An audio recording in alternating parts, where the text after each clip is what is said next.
happens that it just happens that after you get the delta resonance, then when you cascade down and produce the neutrinos, that just seems to peak at about 10 to 18 electron volt, exactly where you would get the rho resonance from the unibar annihilation. So because of this purely numerical coincidence, the rho resonance is actually I mean, there is a good chance that we'll be able to see this rho resonance in the future experiments in this way. Okay, and what would be the detection feature? So if you look at, so the black line is the unattenuated flux. That's the standard GGK neutrino flux. But now if you had this kind of resonance happening, and here I'm assuming some particular source at redshift equal to 2, and also I'm using a pretty high over density, 10 is to 11.5 actually, just to be able to see this feature. But yeah, but later I'll show you a plot up to what over density we can probe. But the point here is that you can see, depending on the mass of the neutrinos, you can see this kind of deep features in the GGK neutrino flux. Okay, so the blue line here is for a neutrino mass of 0.01 eV, and then the purple line is for 0.05, and the brown one is for 0.5 eV. And you can see that all of these deep features, they are within the sensitivity of the future experiments, which are shown by these dashed curves over here. So uh, so you can now okay, so if you have the unattenuated flux, and then you can do the energy binning and see that if the width of the resonance is comparable to or larger than the sensitivity or the energy resolution of the detector, then you should be able to see this kind of deep feature. Okay, that will basically reflect in terms of the reduced number of events in a particular bin. Question. So you can translate that plot into a plot Ask a of question, yes, of course, yeah. please. So, how did you get the black line? So the black line is the standard calculation of the GGK flux. Now there are many calculations for this, but this one I have taken from this paper by Halzen, Sarkar and company. It's a pretty old paper actually. So I mean, yeah, So, this assumes that you have the primary, you have the cosmic ray primary is just made up of protons, and that gives you this kind of curve. If you assume that it's some other composition like irons and stuff, then it will be down. Uh, yeah, and this uncertainty here, I think, is based on the cosmic ray propagation models, and sorry. also the source So, evolution history and so on. Yeah. sorry, what is the dominant source? Dominant source for what? For the cosmic ray here? Yeah, GZK neutrino flux. Uh, right. So I don't remember if they have a particular dominant source assumed here. I think they just follow the star formation rate, and then you get a cosmic ray flux Okay, normalization from there, and then just use the delta resonance, and then get the neutrinos from there. I see. Right.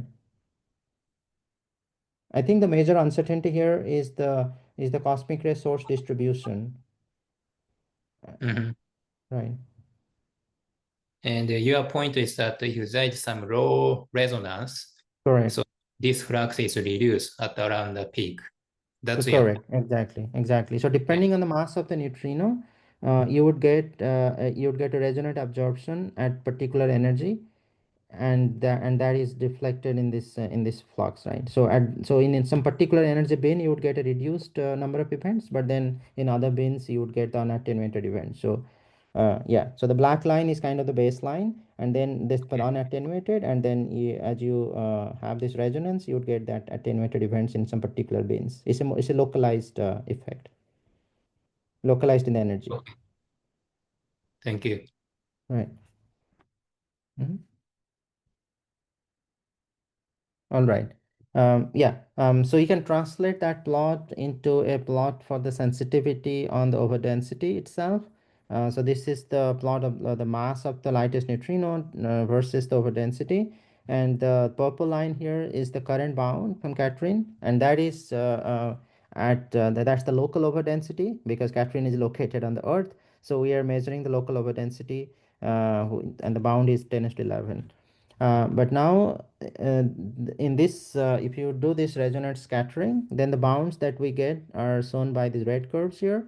And then there are two different assumptions going on here. One is at some particular redshift g equal to 2, we have one overdense cloud, and that gives you this solid red curve, which, as you can see, in some places this goes below the Catherine overdensity. So that means that this can probe slightly better overdensities. And then, of course, if you reduce the z, or if you have more than one cloud, then the actual number density in each cloud will be smaller, and then the bound becomes worse. But the important point here is that this method, it can probe the overdensity at higher values of z. You don't have to be exactly rely on at z equal to 0. And then on the y, on the vertical lines here are the current bounds on the mass of the neutrino. So the one on the right here is the Catherine bound on the mass of the electron neutrino. That's again at the z equal to 0. And then on the left, the vertical curve is that's the current Planck bound on the sum of neutrino masses translated into the lightest neutrino mass. But that is, of course, at higher redshift, g equal to 1100. So if there is some mechanism which gives you neutrino mass varying over time, and there are certain models which can do that, then in that case you do not have to really take the Planck bound. You cannot apply this directly here, and then you should just only focus on the Catherine bound, and that gives you a lot of parameter space here where you can do better than the current constraint on overdensity. So this is just one way you can probe overdensity better than the Catherine. Okay, but there are two major limitations of this approach. One is that the width of the resonance that we're looking at must be comparable to or greater than the resolution of the experiment. Otherwise, you cannot resolve the deep feature. It just happens that the rho meson has a wide resonance. So the width over mass is about 20% for the rho. But all the other standard model resonances I mentioned earlier, I showed you, like the omega, the phi, and all the axial vector mesons like A naught, F naught, and so on. They are either narrow, or they happen at energies which is well beyond the reach of the detectors, or it happens above the GGK cutoff. So it just happens that rho is the only resonance which is actually relevant here in the standard model, and that gives you some observable feature, potential observable feature. That is one limitation of this approach. The other one is that the cosmogenic neutrino flux, as we were just discussing, it has large uncertainty. And this mainly comes from the uncertainty in the cosmic ray composition, whether it's primarily proton or some heavier elements. And there have been some calculations that show that if the high energy cosmic ray is mostly made up of heavier nuclei like iron, then the actual cosmogenic neutrino flux would be much smaller. It can go down to even orders of to 1 or 2 orders of magnitude smaller. So in that case, we would not get a signal, because the actual flux would be even the unattenuated flux will be below the experimental sensitivity. So if you now do absorption on that, on top of that, that will all, of course, not be observable. So that is one of the uncertainties. The other uncertainty is the cosmic ray source evolution. Now, we don't know exactly how the sources of cosmic rays are distributed in terms of the redshift. And if it happens that most of the sources are at higher redshifts than at lower redshifts, then also I think the sensitivity of that would be much smaller for us. So because of these two limitations, it's really difficult to search for a deep feature in the GGK neutrino flux. So that led us to the second idea, which is the main content of the most recent paper. And one is that we do not rely directly on the resonance, but you can also look at off-resonance scatterings. And in particular, you can do off-resonance G boson-induced scatterings, right? So with that, you can cover a wide range of energies. And so as you can see on from the plot on the right, sorry, the resolution is not very good, but if you just focus on the black line here, which is for G equal to 0, so the resonance is happening, of course, at 10^14 GeV. But even off resonance, if you're looking at even 10^12 GeV or so, the cross section is not really that small. This is minus 36 centimeters square, so that's like a picobarn. So it's sizable cross section, and you can still get some observable effect from that cross section. So you don't have to really just rely on the resonance as such. You can also do scatterings of resonance, and you can get some effects. So that's the first point. And the second point is that we do not just have to rely on the cosmogenic or the ZZK neutrino flux. If you have some additional source of high energy neutrinos, then you could also get some enhanced effect. And in particular, here we're assuming that there is a another source of ultra high energy neutrinos, which is coming from some super heavy dark matter decay. Okay. Now, why super heavy dark matter? Well, why not?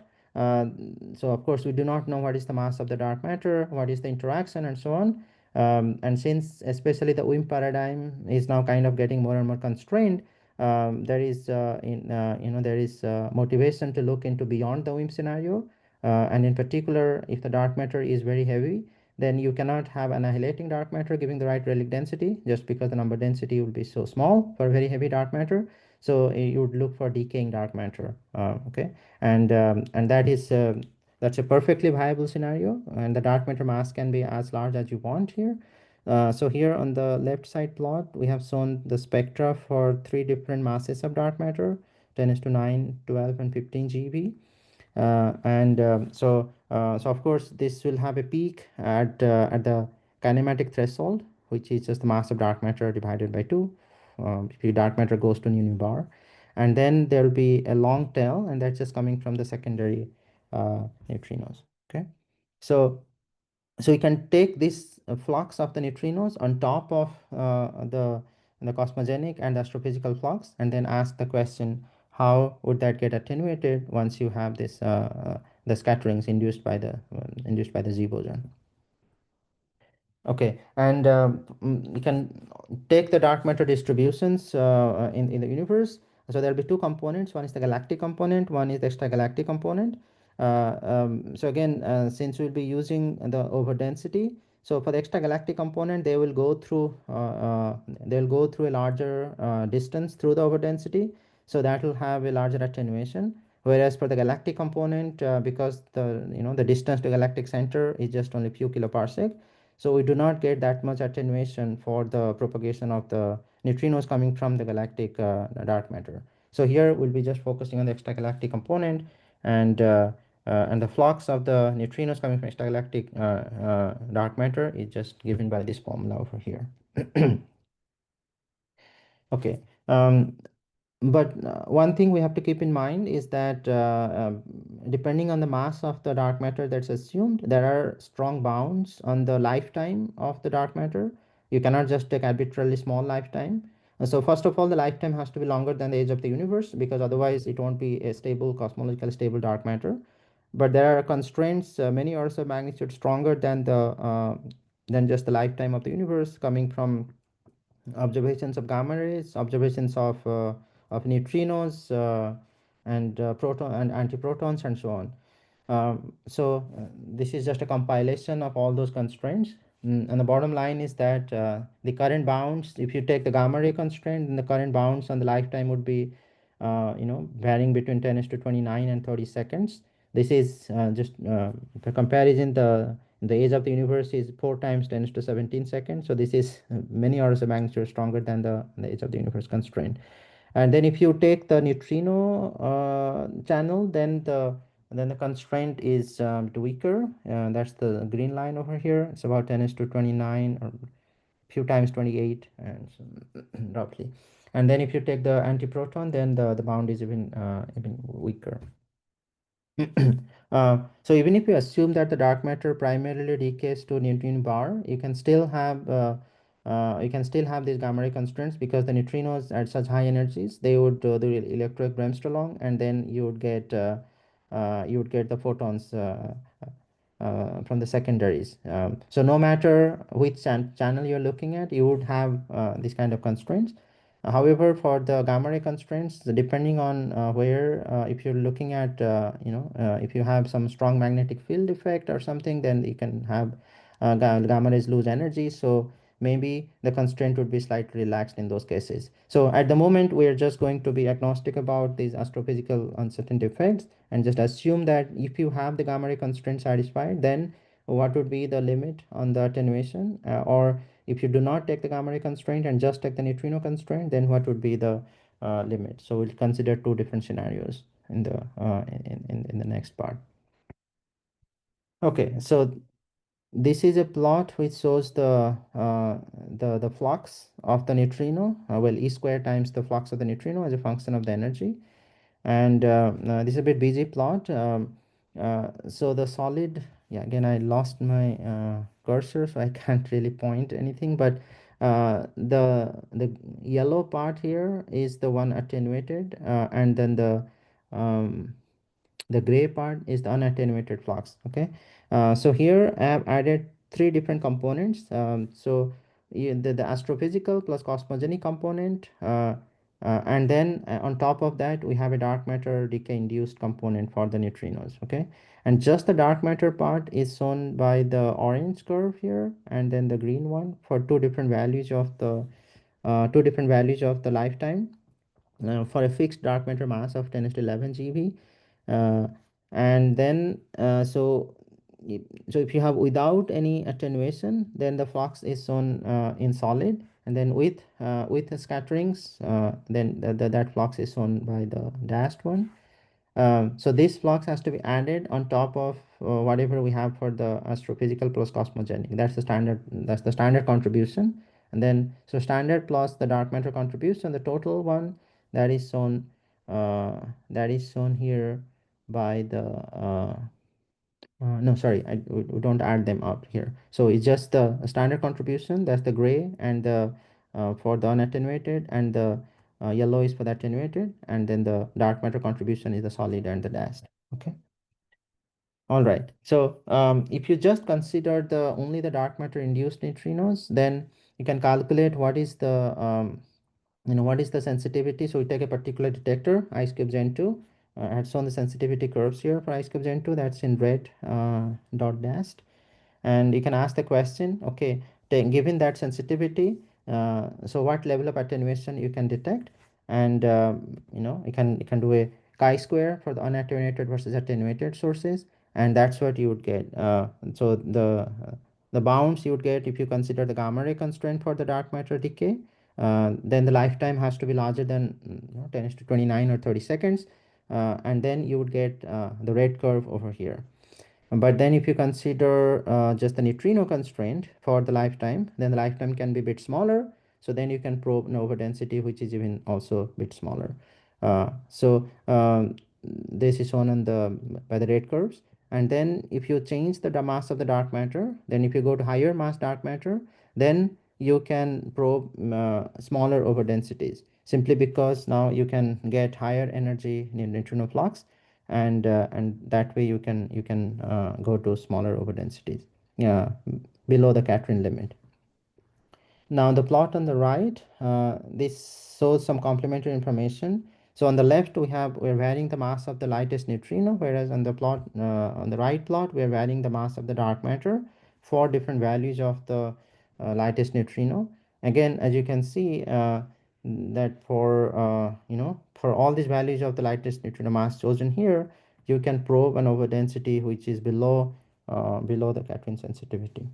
Okay. Now, on top of the dark matter induced neutrino flux, you can add the standard model flux with the astrophysical flux plus cosmogenic flux. And then the bounds on the overdensities become like this, that is shown here. On the left side plot, we have, again, we change the mass of the dark matter, take two different values, and then you use either the lifetime saturating the neutrino constraint or lifetime saturating the gamma ray constraint, and that gives you slightly different sensitivities for the overdensity. But all of them are again they're doing better than the current limit from Catherine. Now on the plot on the right side, we are varying the mass of the dark matter, and for different values of the lightest neutrino mass, actually two different values, 0.01 and 0.1 eV. And here you find that if you saturate the gamma ray constraint, then the dark matter contribution becomes actually quite small, and that's the reason why the curve is pretty flat with respect to the mass of the dark matter, because this is being dominated by the astro plus cosmogenic neutrino flux. But if you take lifetime to saturate the neutrino, well, if yeah, to saturate the neutrino constraint, then lifetime can be a bit smaller, and then in that case the dark matter induced flux can dominate, and that's the reason why you get a slightly better bound on the overdensity. Okay.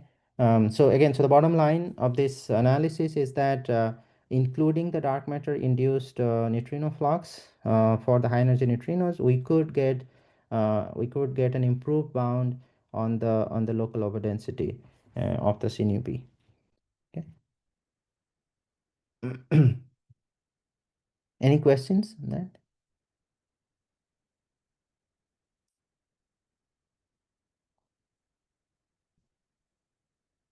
I don't know if I'm still audible or not.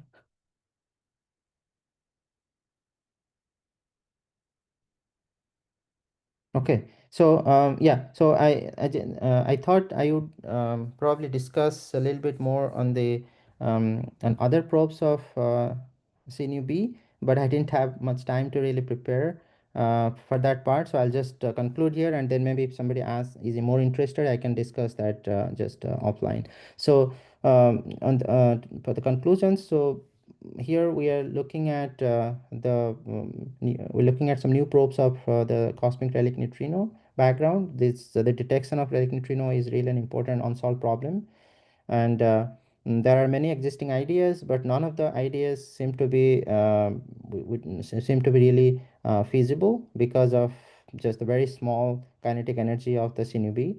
Uh, so we are looking for some indirect detection methods using high energy neutrino scattering, and if you just use the G burst, then the energy required is much higher than the GGK cutoff, so that seems unfeasible. So here we have two different ideas. One is just use the standard model resonances, the vector meson and axial vector meson resonances. In that case, we can lower the resonance to below the GGK cutoff. And the second idea is that you can add another component for the ultra high energy neutrino flux, and one example that we consider here is coming from super heavy dark matter decay. So in both cases, we find that you can probe overdensities below the current Catriin bound. So this gives a complementary probe of the relic neutrino clustering. Okay, so I think I should stop here and then see if there are some discussions. Thank you. Great. Are there any more questions for Bhupal?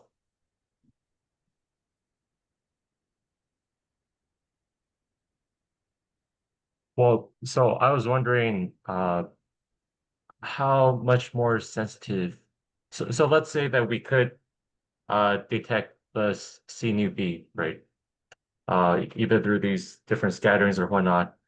How much more sensitive will we have to be to get some useful information besides overdensity of the local CNUB?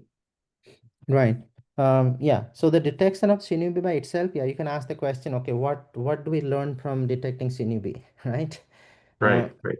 well, yeah. So one of the important things that we can learn is whether the neutrinos are Dirac or Majorana.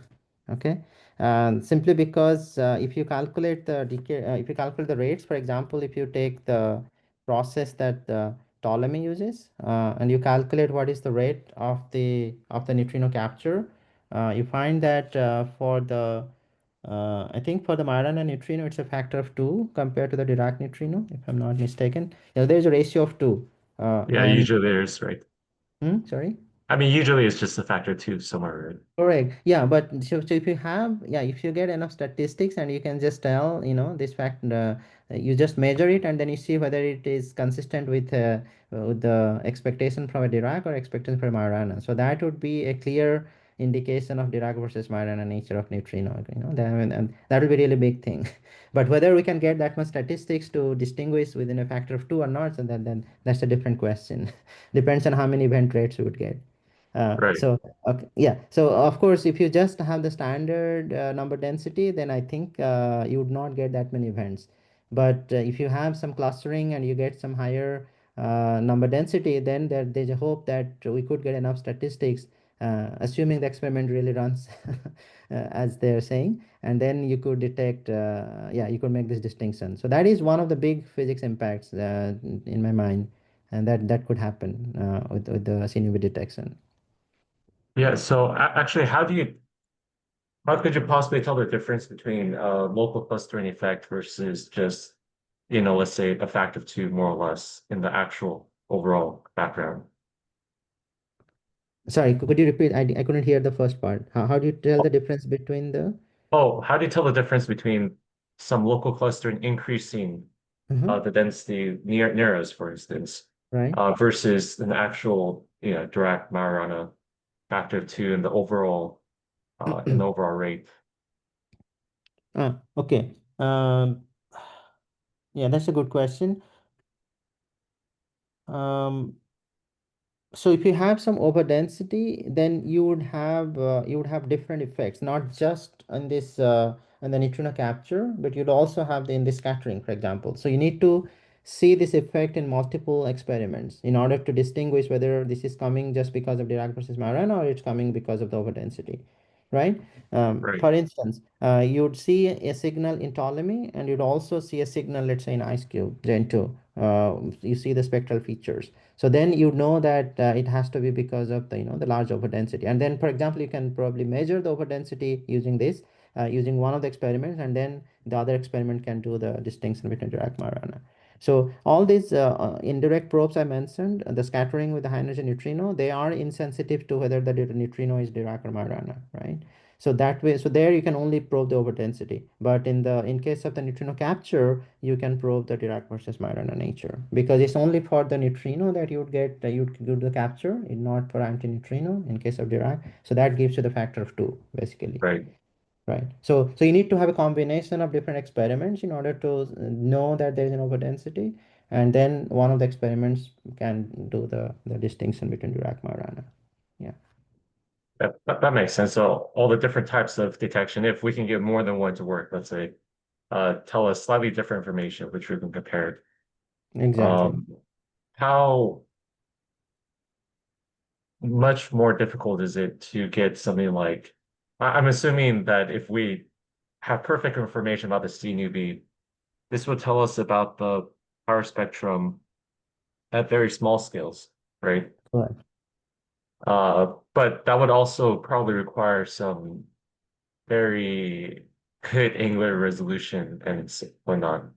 How is Eh, it even possible ever? You mean in terms of the CMB power spectrum? Yeah, yeah. So I mean, instead of how you can get the CMB power spectrum, now you have the C nu B power spectrum. But if I'm thinking about this correctly, because the C nu B is much earlier, uh, Correct. it would need even better angular resolution, right? Yeah. So I think measuring the real power spectrum would be pretty challenging here. Yeah, Uh, yeah. I don't think we can really look for these small fluctuations in the power spectrum like we do in case of CMB. right. Uh, yeah. I don't know like how well we can measure the power spectrum. Probably need a lot of statistics for that, right? To see really the small scale fluctuations. I see. Yeah, doesn't sound feasible for a very long time. Right, right. At least not in my lifetime.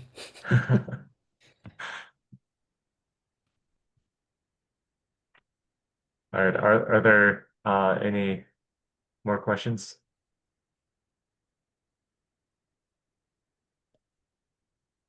Well, great. Let's thank the speaker again. Okay, thank you.